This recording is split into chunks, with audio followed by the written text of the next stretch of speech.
Today on the spot, we got triple the demos with a look at Trauma Team on the Wii, the final installment of our Aliens vs. Predator demo series, and a multiplayer session of Bioshock 2. Marco Martinez updates you with what's new this week on PC, and Takeshi Hiroka tells you what's available for download this week on PlayStation Network. And to celebrate America's game, Brian and Homer bring you the Super Duper Bowl. Today on the spot.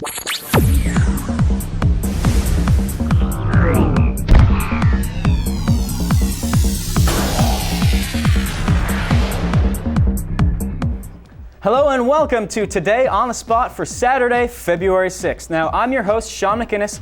This is my co-host, Chris Waters. Chris, it's got to feel a little bit strange. You're generally in the host chair. I'm usually the co-host. Today we had to switch it up a little bit, and do you know why? How could I not know why, Sean? Folks, you can't see under here. There's a big black barrier. Yeah. I don't have the luxury of having that view obstructed from me. Sean's not wearing pants. I'm not wearing pants. It's a little holiday I like to call No Pants Thursdays. I recommend you try it. It's freeing, liberating, and I enjoy it. I'm glad. Thank you for making me a part of this. The fact that I'm not wearing pants aside, we have a great show lined up for you today. We've got really cool trivia giveaways. These Bayonetta Scarborough Fair guns, they're very ornate, very fancy. And those things are cool slick, looking. and half the fun is figuring how exactly to put your fingers into it and hold. I think it's... I like to shoot it upside down with my pinky like Jason Bourne. Okay, that's a good way to go. Yeah. So yeah, this is one of the highlights of the show. The other highlight is that we've got a really cool Bioshock 2 multiplayer feature. That was a lot of fun. Yeah. We sat around our desks playing Bioshock 2 multiplayer, and sort of talking the way that people do talk when they play multiplayer shooters, when they're shooting each other in the face. Filming us at our most vulnerable, which is at our desks in the heat of a competitive multiplayer match. That's true. A lot to look forward to in today's show, but as always, we're going to kick it off with Tor Thorson and the news. Hey everyone, it's your GameSpot news update for Saturday, February 6th. I'm Tor Thorson. Halo 2 players better hurry up and get their last frags in. Microsoft has announced that it will stop support for all original Xbox games on April 15th.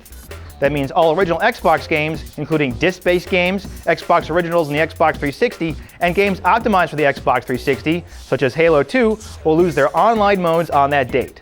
However, any single-player aspect of any game will still work A-OK. Without going into too much detail, Xbox Live General Manager Mark Whitten said the reason for the cessation of original Xbox support was that Microsoft, quote, needs to make changes to the service that are incompatible with original Xbox games, unquote. Whitten said that Microsoft would be contacting players, quote, directly impacted, unquote, by the loss of the service via email to discuss, quote, more details and opportunities, unquote, but did not go into specifics. But I smell a free Xbox Live Arcade game! In other news, THQ laid out its release schedule through 2012, and it's going to be packed with sequels. For the company's next fiscal year, which starts April 1st, it is planning to release a sequel to the critically acclaimed Red Faction Guerrilla, which has sold over 1 million units. That and THQ's other 2010 core gamer title, the military shooter Homefront, will be on full display at E3 in June. Sometime between April 2011 and March 2012, we'll see the release of Saints Row 3, the latest entry in the Grand Theft Auto-style open-world crime series. While the first two games are notable for their over-the-top action and wild styles, the next installment will take the series in a new direction, according to developer Volition. THQ CEO Brian Farrell emphasized that the game would be a third generation of the franchise, which he called the most complex type to build. Hey, as long as I can shoot meter-maid carts with an RPG, I'm in heaven. Well, that's it, your GameSpot news update for Saturday, February 6th. For more headlines, head on over to news.gamespot.com. And that was your look at the latest headlines, and now for our very first demo of the show, Trauma Team for the Week. Hey everyone, it's daily demo time, and I am joined by Aram Jabari from Atlas, who's here to show us Trauma Team. Oh, thanks for coming. Thank you for having me. All right, so tell us about Trauma Team. Well, Trauma Team is the next game in the Trauma Center franchise. It's we used to go behind the surgeon's mask, and now we're taking you inside a living, breathing hospital. So it's not just one type of medicine, it's 6. All right, so 6 different modes. Let's jump right in and see see what they're Sure. about. Well, here we are we're in the forensics mode. So we're actually in our computer. We're looking at hint cards, evidence cards, and these are things that we've discovered so far about the victim in this case. Now we know she's female. We found the body next to a river.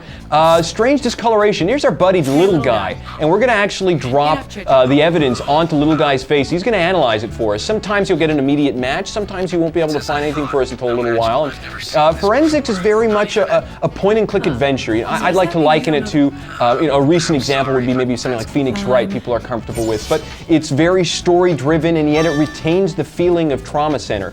Now, one of the interesting things here is we just advanced that piece of evidence. One of the other ways we can do that is to fuse it with something that's related. So we have tire tracks that we found on the clothing of the victim, and we also have fractured legs. We can drag these two onto each other, fusing those bits together, and there's a lot of deductive reasoning that goes into play here. So the tire tracks on the clothing and the fractures, we know that the legs were probably run over. So it's kind of a different approach instead of just cutting people open all the time. Different approach, and it focuses on a different aspect of medicine, but you'll definitely, you feel like you're in your favorite, like your CSI show, solving forensic crimes and mysteries. All right, well, let's check out some of the more, frantic slicing stuff. Sure, we're all for slicing at Atlas. So the EMT mode, I believe. Yeah, let's check out the EMT mode. We're playing as the EMT, Maria Torres, and our goal in the EMT mode, this really jumps to the other end of the Trauma Center spectrum in terms of gameplay. Trauma Team is all about new experiences, diverse medical entertainment experiences. This is what we're familiar with. Yeah, exactly. You'll notice the toolbar is simplified here compared to traditional surgery, and we have a lot of contextual tools. So we're going to use our pad here to get the blood.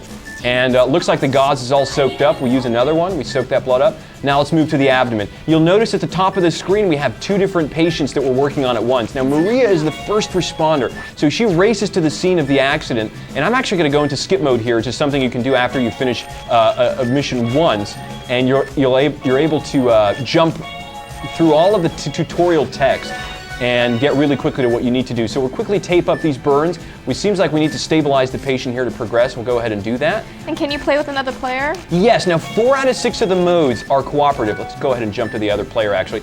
And the reason the forensics and diagnostics won't work out in 2-player is it's being more of a point-and-click adventure. And the problem solving. It's very story-driven. It's really hard to do that with multiple people. So is there anything else you want to show us before we wrap up? Well, we showed forensics, we showed EMT. I'd like to jump back to diagnosis. Okay. It's another one of the story-driven modes in the game, and here we're going to jump kind of in the middle of the first mission. What do we have here? Well, here it looks like we have a 14-year-old girl who's pulled up her shirt so that we can examine her with a stethoscope, Sophia. So what we're going to do here, one of the interesting things in diagnosis is we're looking for abnormalities, and here we're going to examine the patient's vitals. We have her breathing, we have her stomach, we have her heart, and we're going to go here and we can see the patient's sound. We press up on the analog and we can see that normal sounds would be much slower. So the breathing is fast, and thereby detecting the abnormality, Gabriel, who is very much the kind of the sleuthy house style, the medical detective, can determine new symptoms. And what we try to do is narrow down, based on symptoms, what the possible illness could be. So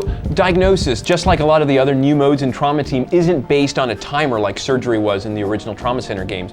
A lot of the modes, like orthopedics, they only allow you to make a certain number of mistakes, but it's not timed, so you're not under a tremendous amount of pressure. Okay. And that's one of the things that really changes the pace up. So here we're looking at the patient again. This is a visual examination, and again we're looking at specific things. That's not an abnormality. Let's say we examine something that's really not an abnormality.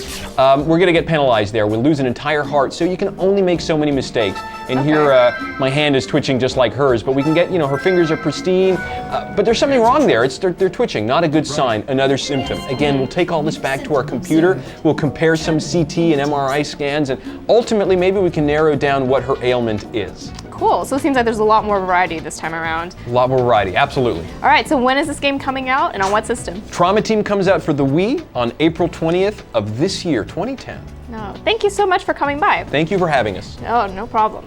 So that was our look at Trauma Team, and now on with the show.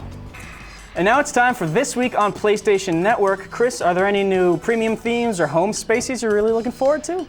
Sean, normally I would say no, what are you talking about? But this week I'm actually kind of interested to see what's coming up for Dante's Inferno. Maybe there's going to be some horrible baby vomiting up a Cerberus kind of thing to just put up there on my PSN. So that when your fiance boots up the PS3 to watch a nice Blu-ray, she can immediately grow suspicious of you and your career. Yeah, and my hobbies. Yeah. Just a whole bunch of uncomfortable questions that I don't want to answer. See if I'm going to have to answer those uncomfortable questions. Let's check out This Week on PSN.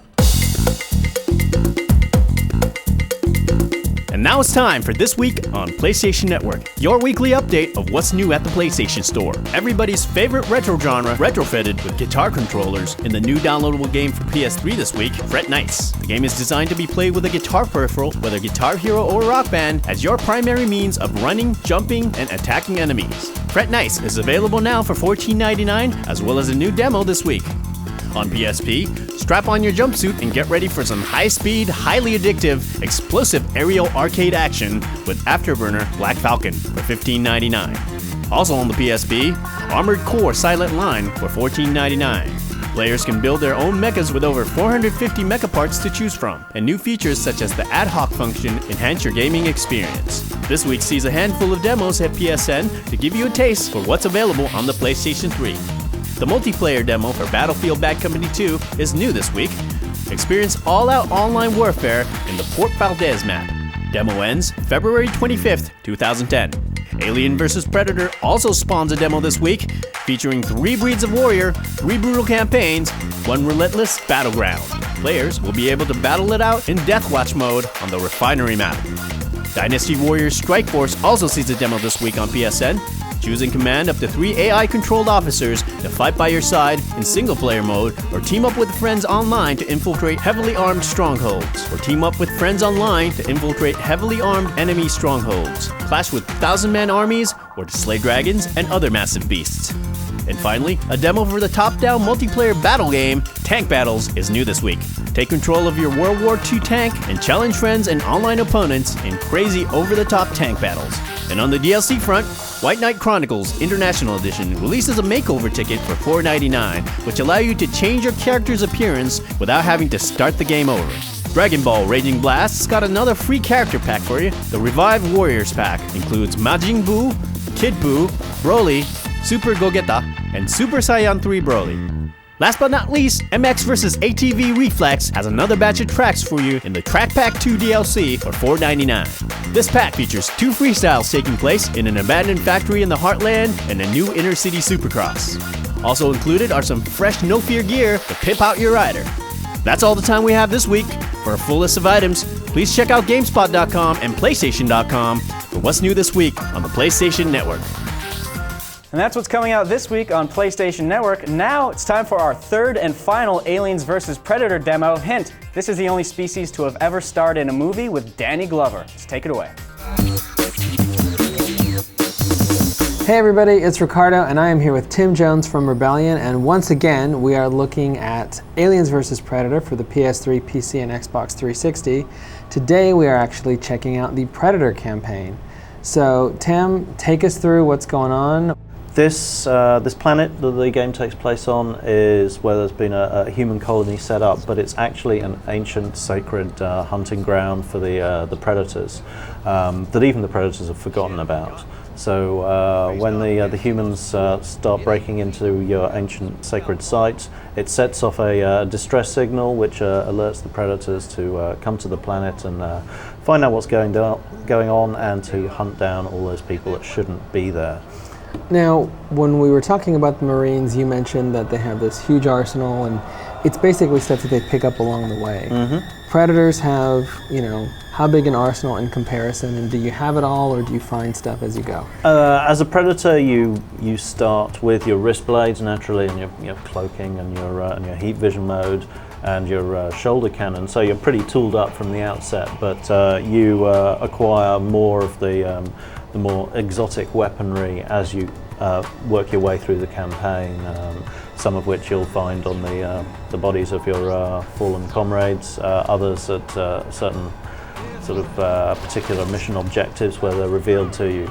But certainly by the end of the game you will have a pretty extensive selection of weapons. So we just saw something that probably bears some discussion. Well, one of the key things from the movies that people come back to again and again, like, in talking to people about what they wanted from this game, is the Predator. He's the ultimate hunter, and he's all about his trophies. It's about, like, taking the heads of his prey, and so that's something we felt we really couldn't shy away from in the game. And naturally, when you manage to successfully take down a Marine, then in the right circumstances, you get the option to rip their head off and their spine too. And there are a number of other different up-close and personal finishing moves, which essentially serve as a reward for the player. Now, in terms of the story, how closely did you work with, the various, companies that hold the license to each of these guys? And was it something that everybody collaborated on together, or did you have to go get some approval?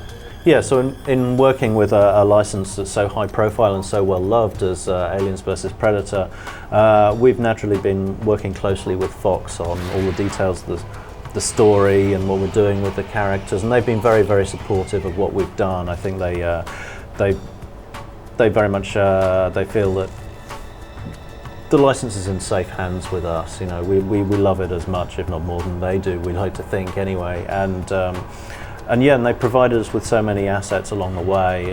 The original sound recordings from the movies, and even some of the CG models from the movies. In some cases, like the Predator mothership and the Alien Queen as well. Like, we've, gone to extraordinary lengths to make sure that everything is as movie accurate as it can be wherever appropriate.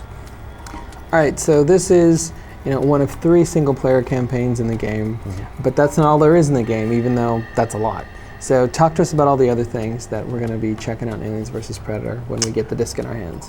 Okay, so in addition to the 3 single-player campaigns, we've got, like, possibly, arguably the biggest part of the game, which is the multiplayer. I mean, that's where it's at. I mean, it's in the title, Aliens vs. Predator. It's about proving which of those monsters is the best. That plus the Marine, of course, who is, in many respects, the ultimate survivor. And multiplayer is where players will really get the opportunity to settle those arguments about which is best.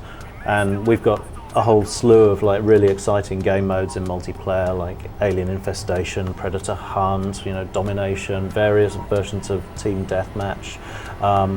And on top of that, we've got our Survivor mode, which is playable both in single player and in multiplayer for up to 4 cooperative Marines, in which you get to fight against wave after wave of oncoming aliens that get progressively tougher and harder and more difficult. And that's possibly one of the most intense parts of the game, but it's one that you just keep coming back to again and again and again, because it just feels like you're playing the movie Aliens. All right, well, that sounds like fans should be pretty pleased by what they're going to be able to shoot and be shot at, I guess. I certainly hope so. All right, that is our look at the Predator campaign in Aliens vs. Predator, one of 3 single-player campaigns in the upcoming game. Now, be sure and look for the game in stores February 16th. It's going to be coming out on the PC, PlayStation 3, and Xbox 360. Until then, let's go back to the show.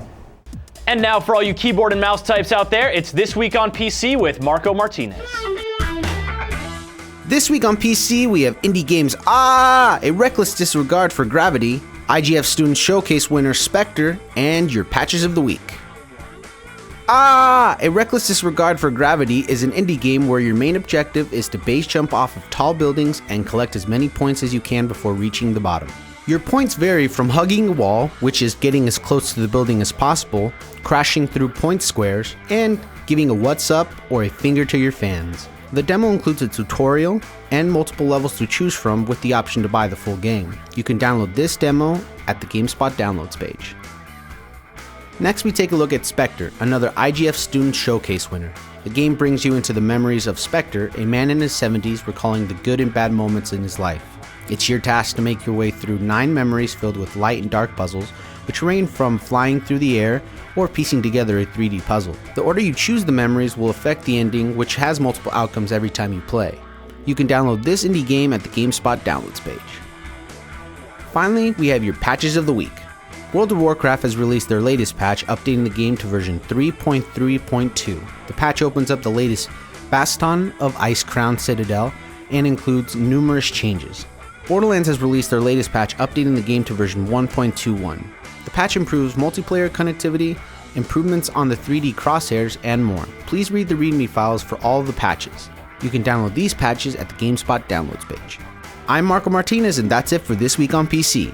Thank you, Marco, for that look at what's going on the PC this week. Now, Chris, it's time for a segment that we talked about at the beginning of the show. That's right. They came around our desks. They filmed us playing Bioshock 2 multiplayer. Some words were thrown around that maybe our mothers probably don't want to hear. That's true, and I shot you in the face a lot. You shot me in the face from the comfort of your freakishly ergonomic desk. I don't like to, hunch over. I like to be sitting upright and looking at stuff. It's important for your spinal health. I'm glad that the cat's out of the bag Think so about that people that. can see how freakishly obsessive your desk is. It's a little weird, but I like it. It's a little bit weird. Speaking of weird, it's time to check out some splicers killing each other in Bioshock 2 multiplayer.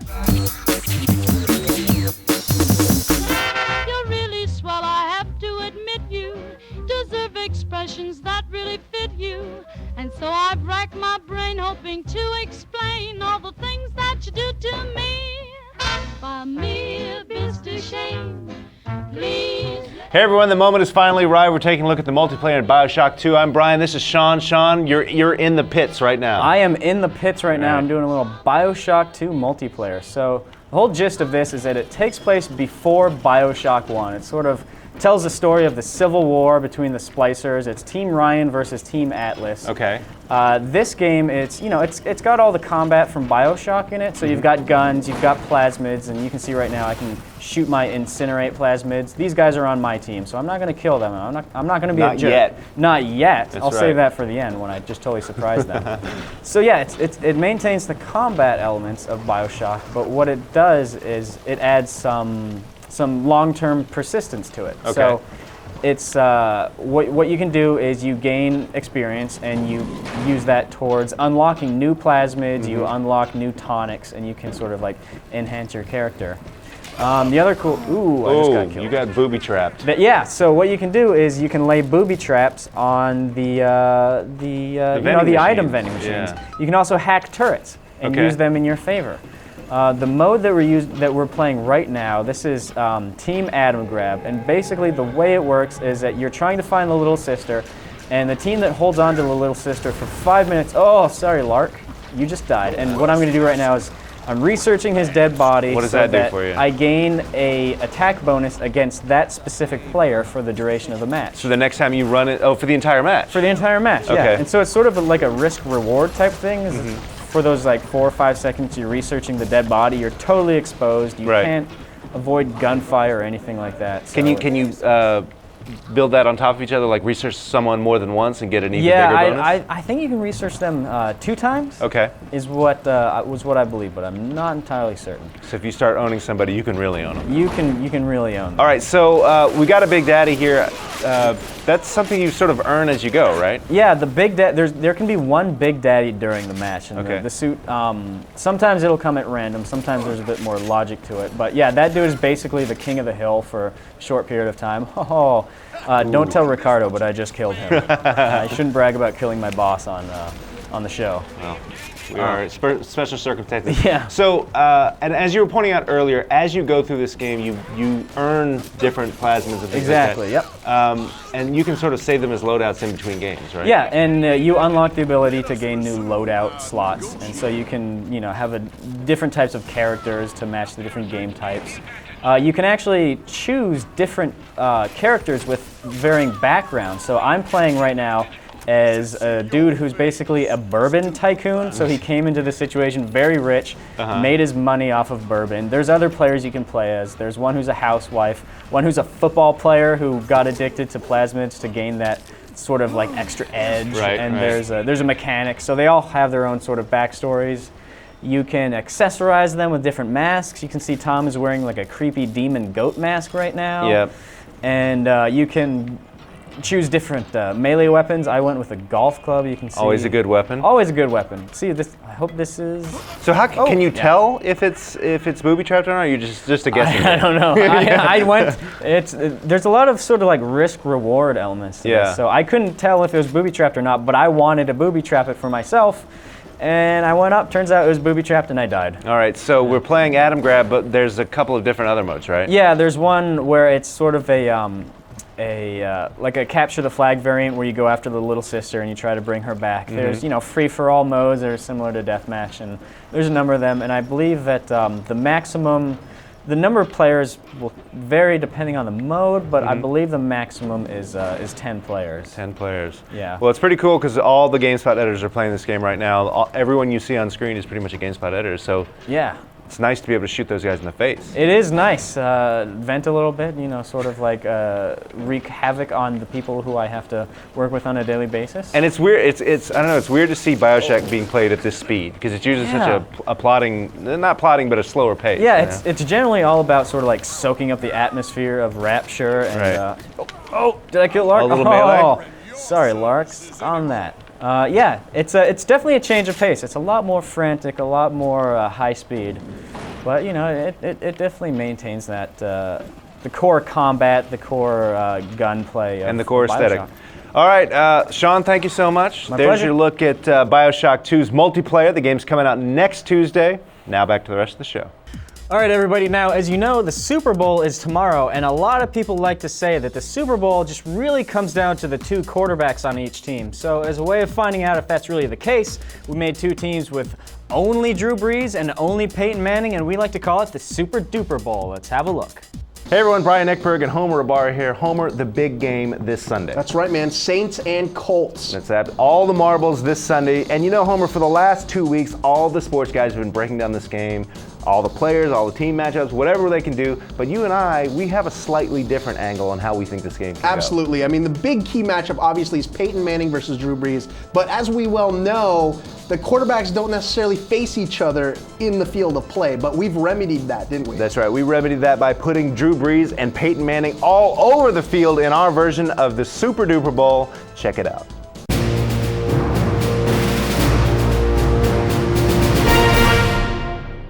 All right, here we go. It's the Super Duper Bowl between the New Orleans Saints and the Indianapolis Colts. Big game in Miami. As we well know, that it comes down to matchups, and there they are. Yep, there's Drew your Brees matchup. and Peyton Manning. The Peyton kicks off. That's a solid 15-yard kick. 20-yard kick. He could probably throw farther than he could Yeah, kick. I would say for sure.